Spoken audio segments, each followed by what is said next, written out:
அனைவருக்கும் வணக்கம். நம்ம பேராசான் திருமாவளவன் அவர்கள் வர இப்போல்லாம் சமீபத்தில் ரொம்ப முரண்பட்ட கருத்துக்களை எல்லாம் பேசிக்கிட்டு இருக்காருங்க. டிஃப்ரெண்ட்டாலாம் பேச ஆரம்பிச்சிட்டாரு. என்ன பேசுகிறார் அப்படின்னு பார்த்தீங்கன்னா, சமீபத்தில் என்ன சொல்கிறாருன்னா, பாஜகவை வீழ்த்த திமுகவும் தாவைக்காவும் ஒரே அணியில் இடம்பெற வேண்டும் அப்படின்னு ஒரு கருத்தை தெரிவிச்சிருக்காரு. இவருக்கு என்ன ஆச்சு திடீர்னு, ஏன் இப்படிலாம் பேசிக்கிட்டு இருக்காருன்னு சத்தியமாக புரியல கைஸ். அதுமாரி சமீபத்தில் இங்கே ஒரு இடத்துல ஒரு கட்சி கூட்டமாக இதுலையோ பேசுகிறப்போ சொல்கிறாரு, அமித்ஷா திடீர்னு எனக்கு கால் பண்ணி எனக்கு விஷ் பண்ணார். ஹலோ திருமாஜி, ஹாப்பி பர்த்டே ஜி அப்படின்லாம் விஷ் பண்ணாருன்னு திடீர்னு சம்பந்தமே இல்லாமலாம் பேசுகிறாரு. இங்கே பாருங்கள். காலையில் எனக்கு 8:30 மணிக்கு டெல்லியிலிருந்து ஒரு அழைப்பு வந்தது. +11 போட்டு நம்பர், லேண்ட்லைன் நம்பர். என்ன நம்பர்னு தெரியாமல் நான் எடுக்கலை. அப்புறம் அடித்த உடனே, சார் உங்கள்கிட்ட ஹோம் மினிஸ்டர் பேசணுங்கிறாரு அப்படின்னாங்க. யாருங்க? என்ன? அமித்ஷா பேசணுங்கிறாரு அப்படின்னாங்க. ஒரே ஒரு நிமிஷம். அமித்ஷா அவர்கள் பேசணும்னு சொன்னாருன்னு யாரோ ஃபோன் பண்ணி இவர்கிட்ட சொல்லி இவர் அதை இப்போ சொல்கிறார், மேடையில் சொல்கிறப்போ எதுக்கு இவங்கெல்லாம் கத்துறாங்க, விசில் அடிக்கிறாங்க? எதுக்கு கத்துறாங்க, விசில் அடிக்கிறாங்க? சத்தியமாக புரியல எனக்கு. இந்த கான்செப்ட் புரியல. என்னத்தை சொன்னாலும் விசில் அடித்து கத்தணுமா? சிறுத்தைகள்லாம் அணில்களாக மாறிட்டாங்கன்னு சொன்னோம் பார்த்தீங்களா? சிறுத்தைகள் அணில்களாக தான் மாறிட்டாங்க. இல்லைன்னா சிறுத்தைகள்லாம் அணில்கள் தானா ஏற்கனவே? அது தெரிய மாட்டேங்குது, புரிய மாட்டேங்குது. புரியாத புதிராக இருக்குது. என்ன பேசினாலும் விசில் அடிக்கிறது. அணில் குஞ்சுகள் கூட்டமும் இதே மாதிரி தான் கத்தும். இதே மாதிரி தான்.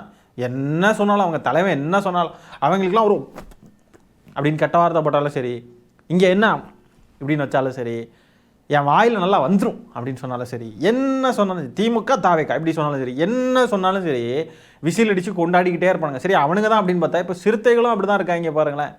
அமித்ஷா ஃபோன் பண்ணி பேசினாராம். அமித்ஷா பேசணும்னு சொன்னாருன்னு யாரோ சொன்னாருன்றதை இவர் சொல்கிறாரு.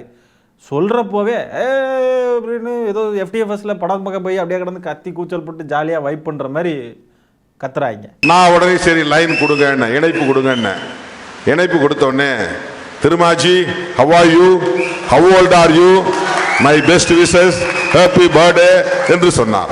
சரி, இப்போ இதையெல்லாம் எதுக்கு இவர் பேசுகிறாருன்றது சத்தியமாக புரியல காய்ஸ். திடீர்னு திமுகவும் தாவைக்காவும் ஒரே கூட்டணியில் இருக்கணுன்றாரு. திடீர்னு அமித்ஷா ஃபோன் பண்ணி விஷ் பண்ணாருன்றாரு.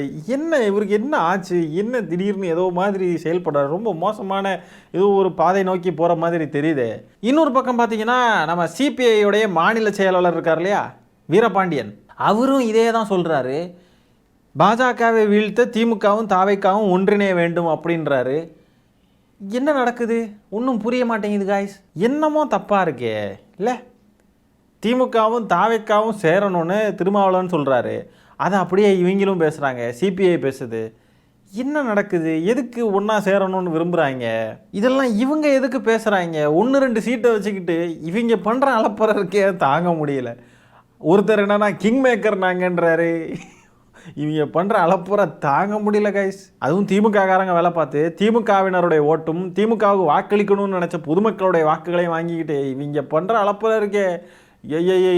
இதே இந்த கம்யூனிஸ்ட் காம்ரேட்ஸ், அப்புறம் விசிகா பேராசான்ஸ், இவங்கெல்லாம் பார்த்தீங்கன்னா இதே ஆட்கள் தான், இதே வாய்கள் தான் என்ன சொல்லிச்சுன்னா, திமுகவும் அதிமுகவும் தாவேக்காவை வீழ்த்துறதுக்கு ஒன்றிணைஞ்சிச்சு அப்படின்னா, ஐயோ அது தேச துரோகம், ஐயோ இவ்வளோ பெரிய தப்பு தெரியுமா, வரலாற்று பிழை அப்படின்லாம் சொன்ன இதே வாய்கள் இன்னைக்கு திமுகவும் தாவேக்காவுமே சேரணுன்றாங்க.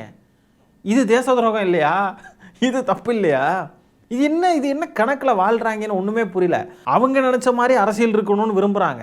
இவங்க பாட்டுக்கு எங்கேயாவது ஓடி போவாங்க, முதுகில் குத்திக்கிட்டு ஓடுவாங்க, அதெல்லாம் தப்பு இல்லை. ஆனால் வேற யாரோ 2 பேர் சேர்ந்துட்டா அது தப்பு. இப்போ சேருமா சேராதா அப்படின்ற பாயிண்ட்டை பற்றி நம்ம பேச வேண்டிய அவசியமே இல்லை. இவங்களுடைய நிலைப்பாடை தான் நம்ம கேள்வி எழுப்புகிறோம். திமுகவும் அதிமுகவும் சேராதா, அது 2வது. ஆனால் முதல்ல என்ன அப்படின்னா, இவங்கெல்லாம் முதுகில் குத்திட்டு ஓடிட்டு வேற 2 கட்சிகள் சேரக்கூடாதுன்னு எதிர்பார்க்கறது என்ன மாதிரியான ஒரு கேணத்தனம்? அதுக்கு பிறகு இவங்க எங்கே போய் சேர்ந்தாங்களோ அங்கேயே திமுகவும் வரணும், திமுக இந்த கூட்டணியில் இடம் பெறணும் அப்படின்னு சொல்கிறது, இது அடுத்தது எப்படிப்பட்ட ஒரு கேணத்தனம்? இந்த மாதிரிலாம் பட்ட பேச்சுகளை முதலமைச்சர் பேசுகிறாரு, இல்லைனா அந்த கட்சியை சார்ந்தவங்க யாரோ பேசுகிறாங்கன்னா நம்ம என்னன்றதை புரிஞ்சுக்க முடியும். இவங்கெல்லாம் என்னத்துக்கு பேசிக்கிட்டு இருக்காங்க இதை பற்றி?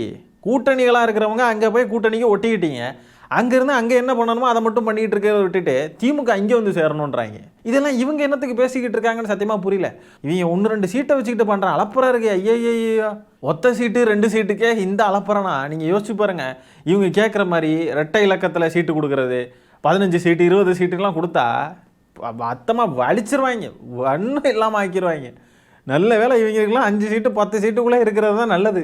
ஆனால் அப்படி கொடுத்துமே கவுத்து விட்டுட்டாங்க. அதில் இந்த காங்கிரஸ் துரோகிகளுக்கெல்லாம் ஐயா எதுக்கு அவ்வளோ சீட்டுன்னு சத்தியமாக புரியல. என்ன நடந்துச்சு, எதுக்காக, எதை திசை திருப்புறதுக்காக இப்படி புரோக்கர் வேலை பார்க்குறாங்க நம்ம கம்யூனிஸ்ட் அப்புறம் பேராசான் கட்சி, ஏன் இதெல்லாம் பண்ணுறாங்கன்னு சத்தியமாக புரியலையே. பீப்புள் மேண்டேட்டுக்கு எதிராக திமுகவும் அதிமுகவும் செயல்பட்டுருச்சு அப்படின்னு என்னெல்லாமோ பேசிக்கிட்டு இருந்தாங்க. இப்போ மட்டும் திமுகவும் தாவேக்காவும் சேரணும்னு சொல்கிறது பீப்புள் மேண்டேட்டுக்கு எதிரானது இல்லையா பேராசான் அவர்களே, வீரபாண்டியன் அவர்களே? அதாவது பேராசானுக்கெல்லாம் ஏற்கனவே பயம் தொத்திருச்சு. ஏன்னா விரட்டி விட்டுருவாங்கன்னு பயம் வந்துருச்சு. இனிமேல் இடைத்தேர்தல் வேறு வந்துருச்சு அப்படின்னா, இடைத்தேர்தலே விஜய் அவர்கள் நல்லா வெற்றி பெற்றுறார். அவர் வந்து ராஜினாமா பண்ணிலாம் வர வச்சிருக்கார் இல்லையா. அப்போ அங்கெல்லாம் ஜெயிச்சிட்டாங்க, அவங்களுக்கு தேவையான தொகுதிகள் அவங்களுக்கு கிடச்சிருச்சு அப்படின்னா அவர் ஆட்சி யாராலையும் எதுவும் பண்ண முடியாது. அப்போ அந்த நிலையில் கூட்டணி கட்சிகள் இருந்தால் என்ன இல்லைனா என்ன அப்படின்ற ஒரு மோடுக்கு போயிடுவார். அப்படி ஒரு நிலை வந்தால் ஐயோ நம்மளை திமுகவும் சேர்த்துக்க மாட்டாங்களே, இவங்களும் விரட்டி விட்டாங்கன்னா நம்ம எங்கே போகிறதுன்னு போகிறதுக்கு போக்கடை இல்லாமல் இப்படி பயந்துக்கிட்டு உளறிக்கிட்டு இருக்கார் மனுஷன். அப்போ போகிறதுக்கு முன்னாடி யோசிச்சுருக்கணும்.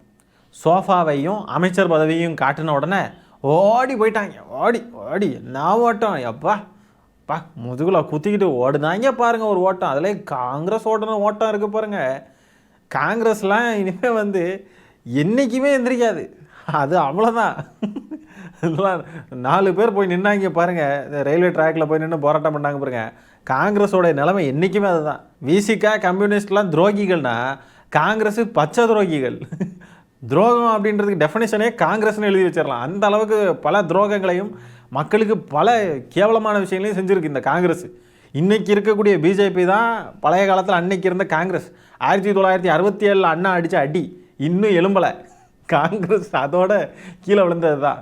அண்ணா கற்றுக் கொடுத்த பாடத்தை இவங்கெல்லாம் இன்னும் வரைக்கும் படிக்கலை. காங்கிரஸ் இப்படியெல்லாம் ஓடிக்கிட்டு தெரிஞ்சா இன்னும் அடி விழுக தான் செய்யும். இப்படி திமுகவும் தாவேக்காவும் ஒரே கூட்டணியில் இடம்பெறணும் அப்படின்னு சொல்லிட்டு நம்ம பேராசான் இவங்கெல்லாம் சொல்லிக்கிட்டு இருக்கிற அதே நேரத்தில் பார்த்தீங்கன்னா நம்ம பேராசான் இன்னொரு விஷயமும் சொல்லியிருக்கார். செய்தியாளர்கள் அவர்கிட்ட கேட்குறாங்க, பாஜக எதிர்ப்பே விஜய் ஏன் அவ்வளோ பிரதானமாக பண்ண மாட்டேங்கிறார் அப்படின்னு கேட்டதுக்கு அவர் ஒரு ஷாக்கிங்கான ஒரு பதில் சொல்கிறார் பாருங்கள். அந்த பதிலை நீங்களே பாருங்கள், நம்மெல்லாம் ஆடி போயிடுவோம் அந்த மாதிரி ஒரு பதிலெல்லாம் பார்த்து. அதுவும் பக்கத்தில் யாருன்னு பாருங்கள், நம்ம இவர் மாணிக்கம் தகூர். இப்போ தான் காங்கிரஸை பற்றி பேசணும். காங்கிரஸை இன்னும் இழுத்து மூடி ஒன்றும் இல்லாமல் ஆக்கிறதுக்குனே வந்த பெரும் அவர் என்ன சொல்கிறதுனே தெரில.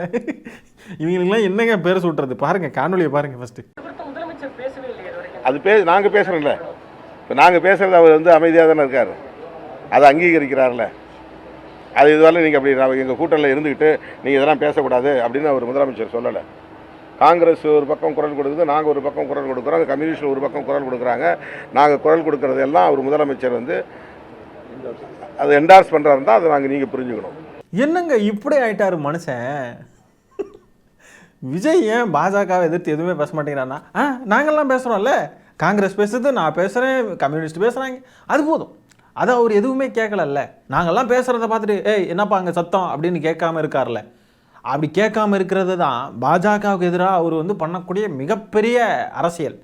பாஜகவுக்கு எதிராக அவர் செயல்படக்கூடிய மிகப்பெரிய ஒரு விஷயமா நம்மெல்லாம் பார்க்கணும். அப்படி தான் புரிஞ்சுக்கணும். அவர் பேச மாட்டார், அவர் நம்மளெல்லாம் பேச விடுறாரு பாருங்க. அதை பார்த்தே புரிஞ்சுக்க வேணாமாங்க. என்னங்க பேராசான் இப்படி ஆயிட்டார். இந்த பேராசானை பார்த்து தான் அரசியல் கற்றுக்கிட்டு இருந்தோம். இந்த பேராசான் எவ்வளோ தெளிவாக பேசுகிறாரு, என்னவா பேசுகிறாரு, ஒரு விஷயத்தை எப்படி அழகாக எக்ஸ்பிளைன் பண்ணுறாரு அப்படின்னு. இதே பேராசானை பார்த்து தான் என்னமா அரசியல் தெரிஞ்சிருக்கியா மனுஷனுக்கு, என்னமா பேசுகிறாரு அப்படின்னு ஃபயர் விட்டுக்கிட்டு இருந்தோம். இன்றைக்கி அதே பேராசானை பார்க்குறப்போ என்ன இப்படி ஆயிட்டார் அப்படின்னு கவலையாக இருக்குது பார்க்குறது. விமர்சனம் பண்ணுறதுக்கும் மனசு வரல, ஒரு மாதிரி இருக்குது உண்மையிலே. இப்படியே போய்கிட்டு இருந்துச்சுன்னா பேராசான் கட்சி ஒன்றுமே இல்லாமல் தரமட்டமாயிரும். இதே மாதிரி ஒரு திமுகவுக்கு முட்டு கொடுப்பாரா? அப்படி என்னதாயா வச்சு கொடுத்தாங்க அந்த சோஃபாவுக்குள்ள சொல்லுங்கய்யா ப்ளீஸ்யா, நாங்கள்லாம் தெரிஞ்சுக்கணும் ஐயா. அந்த சோஃபாவுக்குள்ள என்ன தான் வச்சு கொடுத்தாங்க, எப்படி இவ்வளோ முட்டு கொடுக்குறீங்க? இப்போ பாஜக ஏதாவது ஒரு மோசமான செயலை செய்து இப்போ டீலிமிட்டேஷனை இம்ப்ளிமெண்ட் பண்ண ட்ரை பண்ணுறாங்க, இல்லைனா மும்மொழி கொள்கையை திணிக்க ட்ரை பண்ணுறாங்க அப்படின்னா விஜய் அவர்கள் பேசாமல் இருக்கிறார் அப்படின்னு வச்சுப்போம். எதுவுமே குரல் கொடுக்காமல் இருக்கார், எதிர்த்து எதுவுமே செயல்படாமல் இருக்கார். இப்போது நம்ம ஆசான்லாம் என்ன பண்ணுவார், திமுக என்னையா பண்ணிக்கிட்டு இருக்கீங்க பேசுங்க அப்படின்னு நம்மளை தான் வந்து கேட்பார் போல். நம்ம எதுக்கு பேசணும்? நம்ம ஆளுங்கட்சியை நோக்கி கேள்வி கேட்கறது தான் நம்ம வேலை. ஒன்றிய பாஜக அரசேன்னு நம்ம இன்னும் அதே மோட்லேயே இருந்துக்கிட்டு இருக்கணுமா? ஆனால் நம்ம ஐயா புகழேந்தி ஐயா அதையும் பண்ணிடுவார். அதை பற்றியெல்லாம் நமக்கு கவலை இல்லை. கண்டிப்பாக அதை தான் பண்ணுவார். பிஜேபி ஏதாவது பண்ணுதுன்னு சொன்னால் எதிர்கட்சியோ ஆளுங்கட்சி எதிர்கட்சியில் இல்லைனாலும் சரி, நம்ம புகழேந்தி ஐயா பாஜகவுக்கு எதிரான, ஒன்றிய அரசுக்கு எதிரான, இல்லை டெல்லிக்கு எதிரான அரசியலை என்றைக்கும் பண்ணிட்டு தான் இருப்பார். அதில் எந்த மாற்று கருத்தும் இல்லை. ஆனால் இப்போ எதிர்கட்சியாக திமுகவுடைய வேலை ஆளுங்கட்சியை கேள்வி கேட்கறது தான். ஆனால் ஆளுங்கட்சி ஒன்றியத்தை எதிர்க்காமல் இருக்கு, ஒன்றிய அரசு நம்மக்கிட்ட எதையோ திணிக்க பார்க்குறாங்கன்னா, அவர் வாயை திறக்காமல் இருந்தாருன்னா நம்ம பேராசான், காமிஸ் இவங்கெல்லாம் என்ன பண்ணுவாங்க? திமுக தான் கேள்வி கேட்பாங்க போல. திமுக என்ன பண்ணிக்கிட்டு இருக்கீங்க, வாயை திறங்க, என்ன பேச மாட்டீங்களா நீங்கள் அப்படின்ட்டு நம்மளை தான் கேட்பாங்க போல. ஆனால் தாவேக்கான வரப்போ நம்மளாம் பேசுகிறத பேச விட்டுக்கிட்டு இருக்காங்க இல்லைங்க. அதுதாங்க அவர் பாஜகவுக்கு எதிராக அவர் ஏற்கனவே பண்ணிட்டாருங்க. பேசாமல் இருக்கிறதா மௌன புரட்சின்னு சொல்லி இவ்வளோ நாள் பிராண்ட் பண்ணிக்கிட்டு இருந்தாங்க தாவேக்காரங்க. அந்த மௌன புரட்சி அது என்னடா, பேசாமல் இருக்கிறதுல என்னடா புரட்சின்னு கேட்டால் அதை விட பெருசாக ஒரு முட்டு கொடுத்தாரு பாருங்க நம்ம பேராசான். பேசாமல் அவர் இருக்கார், நம்மெல்லாம் பேசுகிறோம்ல, அதை அவர் என்டார்ஸ் பண்ணுறாருன்னு தான் இப்போ நம்ம புரிஞ்சுக்கணும். அதை என்டார்ஸ் பண்ணுறாரு இல்லையா, அதை என்டார்ஸ் பண்ணுறதுனாலேயே அவர் பாஜகவுக்கு எதிராக பயங்கரமாக செயல்படுறாருன்னு தான் அதையும் நம்ம புரிஞ்சுக்கணும். அப்படின்னு வித்தியாசமாக தாவேக்காரனுங்க கூட இப்படியெல்லாம் முட்டு கொடுக்க மாட்டானுங்க. ஆமாடா பேசலடா, என்னடா இப்போ என்ன அப்படின்னு கேட்பானுங்க தாவேக்காரனை. என்ன பேசிக்கிட்டே இருக்கணுமா? எங்கள் தலைவர் என்ன சொல்லியிருக்காரு தெரியுமா, டாக் லெஸ் ஒர்க் மோர். நாங்கள்லாம் அந்த மோட்டில் இருக்கிறவங்களா, எங்ககிட்ட என்னடா இப்போலாம் பேசுகிறீங்க அப்படின்னு கேட்பானுங்க தாவேக்காரனுங்க. அவனுங்களாவது நேராக இப்படி சொல்லிட்டு போயிடுவாங்க. ஆனால் நம்ம பேராசான் கொடுக்குற முட்டு இருக்கே முட்டு, அப்படி என்ன தான் அந்த சோஃபாவுக்குள்ளே வச்சு கொடுத்தாங்கன்னு ஒரே ஓவர் திங்கிங்காக இருக்குது. சோஃபாவுக்குள்ளே பஞ்சு தான் இருக்குமா, இல்லை பணம் இருந்திருக்குமா, இல்லை வேறு என்ன இருந்திருக்கும் அப்படின்னு கேட்க தோணுது எனக்கு. வாயை வாடகைக்கு விடுறது அப்படின்னு சொல்லுவாங்க. அந்த வாடகைக்கு விடுறது அப்படின்றது என்னன்னு இப்போ தான் தெரிஞ்சுக்கிட்டோம். நம்மளை பார்த்து சொல்லுவாங்க வாடகை வாய் அப்படின்னு, நம்மளை பார்த்து சொல்லுவாங்க. வாடகை வாய்னா என்ன அப்படின்னா, எவன் காசு கொடுத்தாலோ இல்லை எவன் நமக்கு பதவி ஆசை காட்டாலோ எல்லாருக்கும் வளைஞ்சு கொடுத்து போகிறது தான் வாடகை வாய் அப்படின்னு நம்ம மீன் பண்ணலாம். எங்கேயாவது வாயை கொஞ்ச நாளைக்கு வாடகைக்கு விட்டு வருது அப்படின்றது தான். இப்போ இவங்கெல்லாம் எப்படின்னா, வாயையும் வாடகைக்கு விட்டு கட்சியையும் வாடகைக்கு விட்டுருக்காங்க. கொஞ்ச நாளைக்கு அங்கே போய் வாடகைக்கு விட்டு எங்களை எப்படினாலும் யூஸ் பண்ணிக்கோங்கப்பா அப்படின்னு போய் உட்காந்துட்டாங்க சோஃபாவில். ஆக்சுவல் உண்மையான வாடகை வாய்களும் வாடகை கட்சிகளும் இவங்க தான். ஒரு சோஃபா, ஒரு பதவி, கொஞ்சம் பணம், இதெல்லாம் கொடுத்தா போதும் அழகாக வந்துடுவாங்க. இதே பேராசான்லாம் சொல்லியிருக்காரு, பாஜகவை எதிர்க்க திமுகவுடன் சேர்ந்து நாங்கள் இரட்டை குழல் துப்பாக்கியாக நாங்கள் வந்து செயல்படுவோம் அப்படின்லாம் ஐயோ மேடையில் ஏறி என்னமா முழங்கியிருக்காரு தெரியுமா. இந்த பேச்சையெல்லாம் கண்டு ஃபயர் விட்டு பேராசான் நம்ம பேராசான்டா, பேராசான்னா பேராசான் தான், என்ன அரசியல் தெளிவா, ஐயோ என்னம்மா பேசுகிறாரு அப்படின்லாம் ஃபயர் விட்டுக்கிட்டு இருந்தோம். மனுஷன் இப்போ இப்படி ஆகி போய் இருக்காரு. உண்மையிலேயே வருத்தத்திற்குரிய நிலைமையில் இருக்காங்க பேராசான், அப்புறம் சிபிஐ எல்லாரும் தான். அடுத்தது நம்ம கரூர் எம்ஆர் விஜயபாஸ்கர் இருக்கார் பாருங்க. அவர் வந்துட்டு தாவேக்கா குதிரை வேரத்தில் ஈடுபட்டுச்சுன்றதுக்கு இன்னொரு ஆதாரத்தையும் கொடுத்துட்டு போயிருக்காருங்க. அவர் பேசியிருக்காருங்க சமீபத்தில். இங்கே பாருங்க. சமரசமாகும்னு எதிர்பார்த்தோம், இல்லை. விஜய் தலைமையிலான அரசை அவங்க எங்ககிட்ட அப்ரோச் பண்ணாங்க, பிடிச்சிருந்தது, வந்துட்டோம். 42 ஆண்டு காலம் நான் உறுப்பினராக இருந்திருக்கிறேன், பல பதவிகள் இருந்திருக்கிறோம் உள்ளாட்சியிலிருந்து. விஜய் தலைமையிலான அரசு எங்களை வந்து அப்ரோச் பண்ணாங்க அப்படின்னா என்ன அர்த்தம்? யாரோ வந்து கூப்பிட்டுருக்காங்க, அப்போ அதுக்கு பேர் தானே குதிரை பேரம். இதுக்கெல்லாம் நடவடிக்கை எடுக்க மாட்டாங்கங்க. ஏங்க நம்ம பேசிக்கிட்டு தாங்க இருக்கணும், இதெல்லாம் அப்படியே கடந்து போயிடுவாங்க. சரி, இதெல்லாம் முக்கியமாக என்ன கேட்கணும் அப்படின்னா, நம்ம பேராசான்லாம் இதுக்கு என்ன பதில் சொல்வார்? அதெல்லாம் உட்கட்சி விவகாரம், அதுக்குள்ளேலாம் நீங்கள் யாரும் தலையிடாதீங்க. அது என்ன குதிரை பேரம்னு சொல்கிறீங்க, வாயிலடிங்க. அவங்களாம் விருப்பப்பட்டு ராஜினாமா பண்ணிட்டு வந்து சேர்றாங்க. எம்ஆர் விஜயபாஸ்கர் சொன்னதெல்லாம் நம்பாதீங்க. அவர் என்னமோ சொல்லிட்டு போகிறாரு, அதெல்லாம் வந்து நம்பாதீங்க. உட்கட்சி விவகாரம் அதுதான் நம்பணும் நீங்கள் அப்படின்றவார். இந்த திமுக கூட கூட்டணி கட்சிகள் இருந்துச்சு பாருங்க, தண்ட கர்மாந்திரங்கள். இந்த கர்மாந்திரங்களை எல்லாம் தூக்கிக்கிட்டு சுமந்துக்கிட்டு தெரிஞ்சிருக்கோம் இவ்வளோ நாளும். வெட்ட வெளிச்சமாகவே குதிரை பேரம் நடக்குதுன்னு தலபாடாக அடித்தா கூட கூட்டணி கட்சிகளாக இருந்தவங்க தான் அவங்கள பார்த்து கேள்வி கேட்டிருக்கணும்.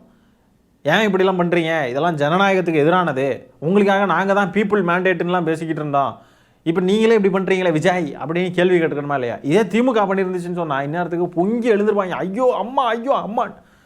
வெறும் திமுகவும் அதிமுகவும் அதுவும் ஒரு வதந்தி, வேணும்னே வதந்தியை கிளப்பி விட்டு ஐயோ அம்மான்னு வச்சுக்கிட்டு இருந்தாங்க. ஆனால் இங்கே வெட்டு வெளிச்சமாக ஹார்ஸ் ரைடிங் நடக்குது. ஓப்பனாகவே கேட்குறாங்க, திமுகவும் தாவேக்காவும் ஒரே கூட்டணியில் சேரணும்னு. பீப்புள் மேண்டேட்னு பேசினவங்க இன்றைக்கி இப்படி பேசிக்கிட்டு இருக்காங்க. இப்படி நேரத்துக்கேற்றார் போல், சூழலுக்கேற்றார் போல் மாற்றி வளைஞ்சி வாயை வாடகைக்கு விட்டு, கட்சியை வாடகைக்கு விட்டு, அப்படியே அடிமையாக போய் கிடக்கிறது, இது மாதிரி எல்லாமே இந்த மாதிரிப்பட்ட ஆட்களுக்கு தாங்க வரும். நம்ம தான் இங்கே பாருங்கள் ஆதாரம், ஐயா இங்கே பாருங்கய்யா இப்படி ஒரு ஆதாரம் கிடச்சிருக்கியா, ஐயா இங்கே பாருங்கள் இப்படி பேசுகிறாங்கன்னா இப்போ இதுதானே ஆதாரம் தானே, இதை வச்சே நடவடிக்கை எடுங்கய்யா, யாராவது பாருங்கள் ஏதாவது செய்யுங்கயான்னு நம்ம தான் கேட்டுக்கிட்டு இருக்கோம். வேற யாரும் எதையும் இதை பற்றி கண்டுக்க போகிறதில்ல. திமுக யாருக்கிட்டையும் பேரம் பேசலைனாலும் எந்த ஆதாரமுமே இல்லைனாலும் திமுக பேரத்தில் ஈடுபட்டுச்சுன்னு வழக்கு பதிவு பண்ணி கோர்ட் வரைக்கும் போய் அதுக்கப்புறம் கோர்ட்டில் ஜாமீன் வாங்கிட்டு வெளியே வர வேண்டிய நிலை. ஆனால் தாவேக்கா குதிரை பேரத்தில் ஈடுபட்டிருக்குன்னு தாவேக்கால போய் சேர்ந்தவங்களே வாயால் சொன்னால் கூட, அதுக்கு ஆதாரங்களை எடுத்து காட்டினா கூட யாருமே எந்த நடவடிக்கையும் எடுக்கிற மாதிரி தெரில. இதையெல்லாம் அட்லீஸ்ட் இந்த கூட்டணி கட்சிகள்னு இருக்கக்கூடிய இந்த இவங்களாவது கேள்வி கேட்பாங்கன்னு பார்த்தா, இவங்கெல்லாம் கேள்வி கேட்கணும்னு நம்ம எதிர்பார்த்தது நம்ம தப்பு தான் நினைக்கிற அளவுக்கு முட்டு கொடுக்குறாங்க. எங்கே போய்கிட்டு இருக்கு எல்லாம் அப்படின்றது புரிய மாட்டேங்குது. ஆகவே இந்த காணொலியில் நம்ம பேசியிருக்கிற விஷயங்களை பற்றி நீங்கள் என்ன நினைக்கிறீங்க அப்படின்ற உங்களுடைய கருத்துக்களை கமெண்ட்ஸில் பதிவு பண்ணுங்கள். இந்த காணொலியை நான் இத்துடன் நிறைவு செய்து கொள்கிறேன். நன்றி, வணக்கம்.